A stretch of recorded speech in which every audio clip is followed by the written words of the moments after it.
চট্টগ্রামের বৌদ্ধ মন্দিরগুলোতে আজ উদযাপিত হচ্ছে বৌদ্ধ ধর্মাবলম্বীদের অন্যতম ধর্মীয় উৎসব প্রবরণা পূর্ণিমা। পূর্ণিমার আলোয় বন্দনগরীর আকাশ ভরে উঠেছে রঙিন ফানুসে।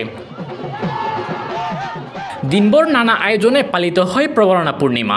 সকালে বৌদ্ধ ভিক্ষুরা পবিত্র সূত্র পাঠ ও প্রার্থনায় অংশ নেন। ভক্তরা প্রদীপ জ্বালিয়ে পূজা অর্চনা করেন এবং ভিক্ষুদের দান দক্ষিণা প্রদান করেন। রাত নামতেই শহরের বিভিন্ন স্থান থেকে আকাশে উঠতে থাকে শত শত ফানুস। কর্ণফুলী তীর, নন্দনকানন, বৌদ্ধবিহার এলাকা, এমনকি পাহাড়তলি থেকে শুরু করে নগরীর বিভিন্ন জায়গা থেকে ওড়ানো হয় ছোট থেকে বড় বিভিন্ন প্রকারভেদের রঙিন ফানুস। উৎসবমুখর পরিবেশে অংশ নেয় নারী, পুরুষ, শিশু, বৃদ্ধ সবাই।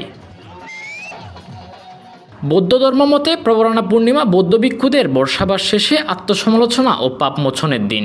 এই দিনেই 3 মাসের বর্ষাবাস শেষে ভিক্ষুরা প্রবরণা অনুষ্ঠানের মধ্য দিয়ে নিজেদের পবিত্রতা অর্জনের প্রতিজ্ঞা নেন।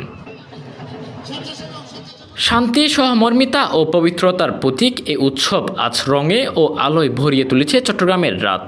চট্টগ্রামের আকাশে আজ শুধু ফানুস নয়, উড়ছে ভক্তদের আনন্দ ও প্রার্থনার আলো।